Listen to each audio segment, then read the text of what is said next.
माँ जी, आप ठीक तो है ना? हाँ, मैं तो ठीक हूँ बहू, तू भी ठीक है ना? एक तो तेरी तबीयत भी ठीक नहीं थी। नहीं माँ जी, मुझे कुछ नहीं हुआ। इन केले के पत्तों की वजह से हम दोनों बच गए।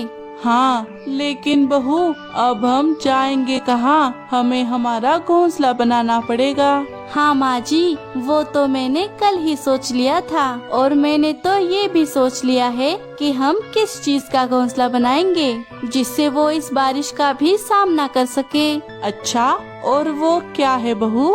ये केले के पत्ते माँ जी, आपने देखा ना, इन केले के पत्तों ने हमें रात भर बारिश से बचाया है। अब हम इसी का घोंसला बनाएंगे। हाँ, ये तो बढ़िया आइडिया है। चलो बहू, हम काम पर लग जाते हैं। क्या पता अचानक से बारिश फिर से शुरू हो जाए। हाँ चलिए। भूरी और उसकी सास मिलकर कुछ केले के पत्ते तोड़ लेती है और बाकी सामान इकट्ठा करके अपना घोंसला बनाने में लग गई। माँ जी, आप देखना, हमारा घोंसला बहुत मजबूत बनने वाला है। तभी बिट्टू उन दोनों को देखकर वहाँ पर आ गया। अरे ये तुम दोनों क्या कर रही हो? हम मजे से चाय पी रहे हैं। दिख नहीं रहा अंधे?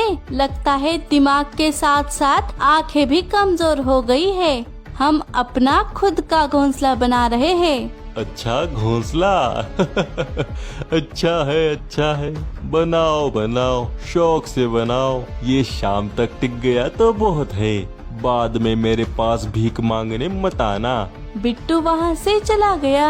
बिट्टू की कड़वी बातें सुनकर बिमला को बहुत बुरा लगा। माँ जी, आप उनकी बातों पर ध्यान मत दीजिए। अब उनकी बातों से मुझे तो कोई फर्क नहीं पड़ता। हाँ बहू, तू ठीक कहती है। कुछ ही दिनों बाद दोनों ने पूरी मेहनत करके अपना केले के पत्तों का घर बना दिया। अरे वाह बहू, हमारा घोंसला तो बहुत बड़ा और बहुत पक्का बन गया है। हाँ माँ जी, देखिए कितने घने बादल छा गए हैं। लगता है बारिश बहुत तेज आने वाली है। चलिए घोंसले के अंदर चलिए। दोनों अपने घोंसले के अंदर चली गई। थोड़ी ही देर में तेज तूफान के साथ जोरदार बारिश शुरू हो गई। बहू, अच्छा हुआ हमने समय पर घोंसला बना लिया, वरना हमें बहुत परेशानी होती। इधर तेज तूफान और बारिश की वजह से बिट्टू का घोंसला टूट चुका था और वो बारिश में भीग रहा था। अरे नहीं, अब मैं क्या करूँ? हाँ, भूरी और माँ से मदद मांगता हूँ, वो मेरी मदद जरूर करेंगे। ऐसा सोचकर बिट्टू बिमला के घोंसले के बाहर आ गया और उनसे मदद मांगने लगा। भूरी दरवाजा खोलो, मुझे अपने घोंसले में लो। माँ दरवाजा खोलो। अरे, ये तो इनकी आवाज लग रही है। लगता है ये बारिश में भीग रहे हैं। क्या कर रही है भूरी? दरवाजा मत खोल, रहने दे उसे बारिश में। उसने हमारे साथ क्या क्या किया तू भूल गई, और अब वो मुंह उठाकर हमसे मदद मांग रहा है।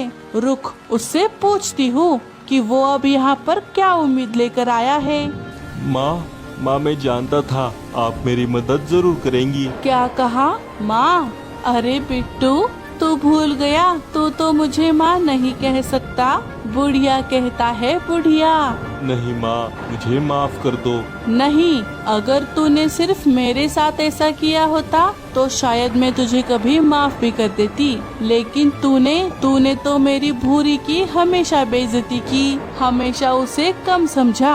और हाँ, ये घोंसला बनाते वक्त भी तुम हम पर हंस रहे थे। मुझे अपनी गलतियों का एहसास हो गया, मुझे बहुत अफसोस हो रहा है माँ, लेकिन मैं ये भूल चुका था कि मैं जो भी बन पाया हूँ वो सिर्फ आपकी वजह से बन पाया हूँ। मैं आप दोनों से माफी मांगने के लायक भी नहीं हूँ। तभी बारिश और तेज हो गई। सुनिए, अंदर आ जाइए। बहू, ये तू क्या बोल रही है? तू इसे कैसे माफ कर सकती है? माँ जी, इन्हें अपनी गलती का एहसास हो चुका है और इन्हें उस बात का पछतावा भी है।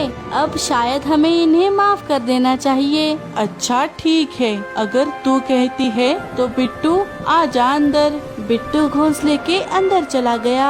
भूरी, मैं तुम्हारा शुक्रिया कैसे अदा करूं? मुझे तुम दोनों की कीमत पता चल गई है। मैं चाहे कितना ही बड़ा घर बना लूं, अगर तुम दोनों उसमें नहीं हो तो उस घर का कोई फायदा नहीं। बिट्टू की बातें सुनकर बिमला और भूरी को बहुत खुशी हुई। अब तीनों अपने केले के पत्तों के घर में हंसी खुशी से रहे।